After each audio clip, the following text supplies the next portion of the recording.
Mesdames et messieurs, bonjour. Comment identifier vos talents?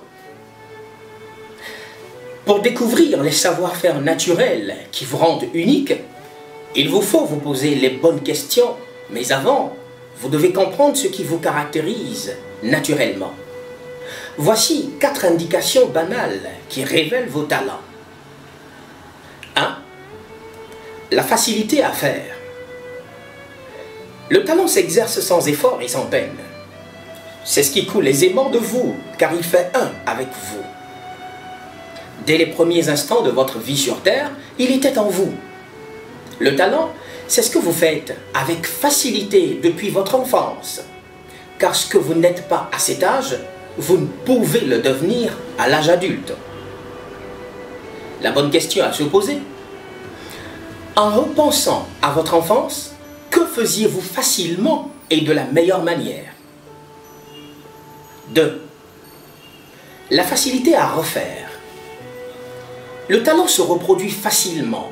Vous ne le faites pas rarement. Le talent ne vous laisse pas de répit. Sans votre permission, il s'exprime assez souvent. Il ne vous prévient pas.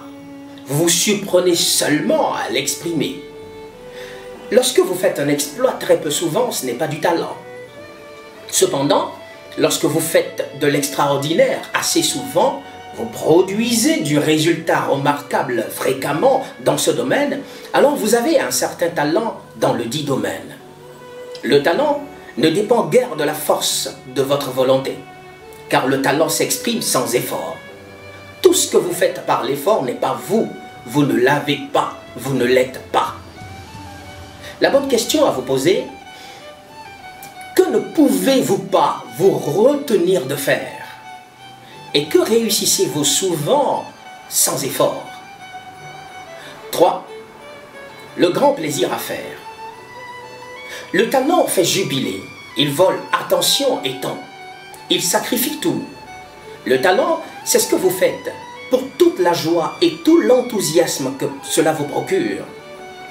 Dès lors que vous faites une chose avec difficulté et peine, cela ne saurait être pour vous un talent.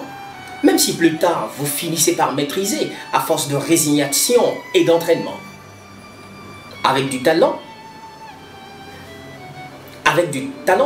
l'entraînement est passionné, la réaction est réfléchie et le résultat est contrôlé et produit à volonté.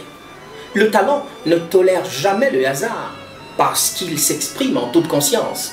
La preuve, ce sont les émotions gaies qu'on éprouve à le manifester, à le laisser se manifester. La bonne question à vous poser, que faites-vous souvent sans vous apercevoir du temps qui passe? Que ferez-vous avec joie si vous savez que vous n'y gagnerez absolument rien? 4. La reconnaissance des autres. Le talent se détecte bien plus facilement par l'environnement immédiat que par soi. À force de faire et même de répéter sciemment ou inconsciemment, avec un appétit d'enfant, vous devenez identifiable par cette caractéristique innée. Il y a plusieurs aspects de vous que vous ignorez. Soit vous les ignorez, soit vous n'y faites pas attention suffisamment pour les retenir et les accepter comme faisant partie intégrante de votre personnalité.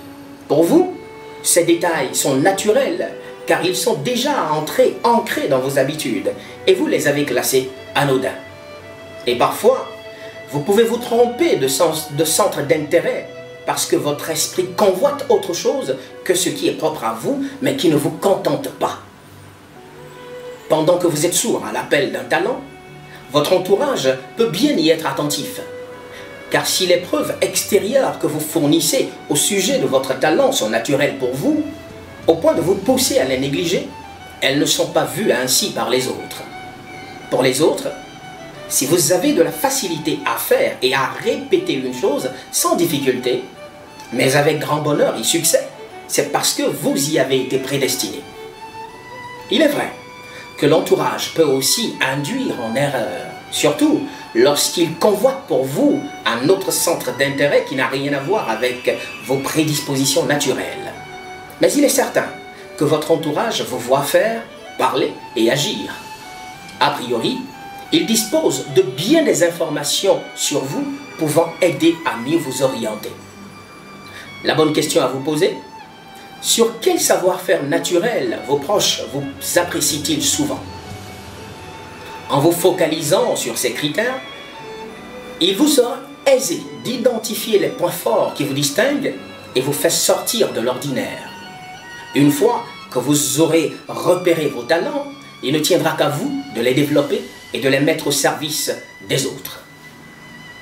Si vous avez aimé ce numéro, likez, partagez, commentez et surtout, abonnez-vous à notre chaîne Avada.